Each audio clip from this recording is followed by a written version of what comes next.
بسم اللہ الرحمن الرحیم اللهم صل علی محمد وعلى آل محمد كما صليت على ابراہیم وعلى آل ابراہیم انک حمید مجید اللهم بارک علی محمد وعلى آل محمد كما بارکت علی ابراہیم وعلى آل ابراہیم انک حمید مجید۔ حضور اقدس صلی اللہ علیہ وسلم کا ارشاد ہے کہ جماعت کی نماز اکیلے کی نماز سے 27 درجے زیادہ ہوتی ہے۔ حضور اقدس صلی اللہ علیہ وآلہ وسلم کا ارشاد ہے کہ جماعت کی نماز اکیلے کی نماز سے 27 درجے زیادہ ہوتی ہے۔ رواہ بخاری و مسلم و ترمذی و نسائی۔ فائدہ: جب آدمی نماز پڑھتا ہے اور ثواب ہی کی نیت سے پڑھتا ہے تو معمولی سی بات کے لیے بات ہے کہ گھر میں نہ پڑھے، مسجد میں جا کر جماعت سے پڑھ لے، کہ نہ اس میں کچھ مشقت ہے نہ دقت، اور اتنا بڑا ثواب حاصل ہوتا ہے۔ کون شخص ایسا ہوگا کہ جس کو 1 روپے کے 27 یا 28 روپے ملتے ہوں اور وہ ان کو چھوڑ دے، مگر دین کی چیزوں میں اتنے بڑے نفع سے بھی بے توجہی کی جاتی ہے۔ اس کی وجہ اس کے سوا کیا ہو سکتی ہے کہ ہم لوگوں کو دین کی پرواہ نہیں، اس کا نفع ہم لوگوں کی نگاہ میں نفع نہیں۔ دنیا کی تجارت جس میں 1 آنا 2 آنا فی روپیہ نفع ملتا ہے، اس کے پیچھے دن بھر خاک چھانتے ہیں۔ آخرت کی تجارت جس میں 27 گنا نفع ہے، وہ ہمارے لیے مصیبت ہے۔ جماعت کی نماز کے لیے جانے میں دکان کا نقصان سمجھا جاتا ہے، بکری کا بھی نقصان سمجھا جاتا ہے، دکان کے بند کرنے کی بھی دقت کہی جاتی ہے، لیکن جن لوگوں کے یہاں اللہ جل شانہ کی عظمت ہے، اللہ کے وعدوں پر ان کو اطمینان ہے، ان کے اجر و ثواب کی کوئی قیمت ہے، ان کے یہاں یہ لیکچر عذر کچھ بھی وقت نہیں رکھتے۔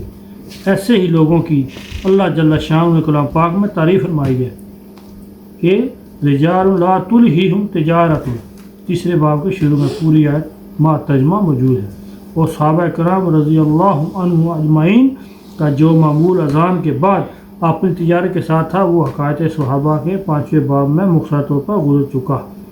سالم رحمۃ اللہ حداد ایک بزرگ تھے، تجارت کرتے تھے۔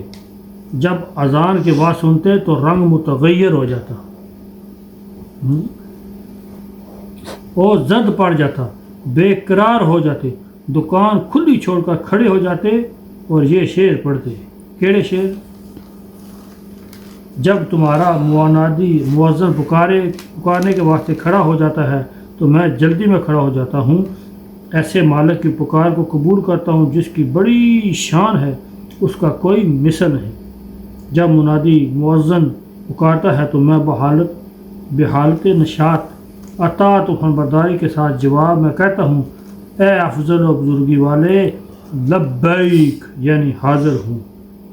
میرا رنگ خوف و ہیبت سے زرد پڑ جاتا ہے۔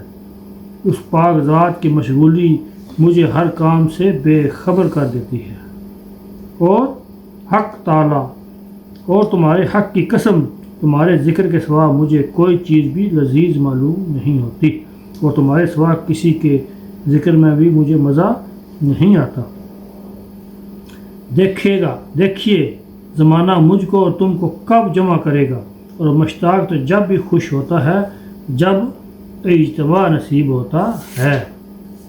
آخری شعر ہے، جس کی آنکھوں نے تمہارے جمال کا نور دیکھ لیا، تمہارے اشتیاق مر جائے گا، کبھی بھی تسلی نہیں پا سکتا۔ حدیث میں آیا ہے کہ جو لوگ کثرت سے مسجد میں جمع رہتے ہیں وہ مسجد کے گھونٹے ہیں۔ گھونٹے کیا ہوتے ہیں؟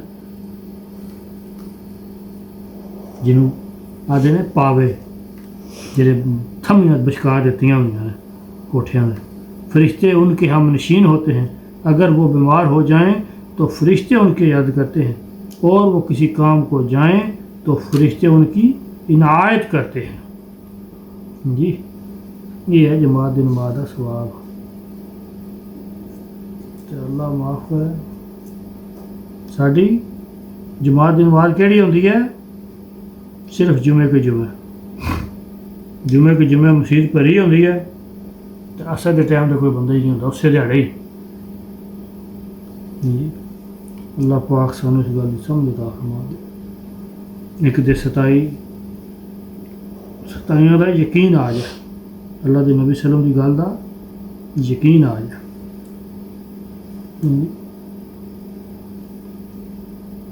چلو اللہ پاک مہربانی فرما دے سبحانک اللہم و بحمدک اشہد ان لا الہ الا انت استغفرک و اتوب الیک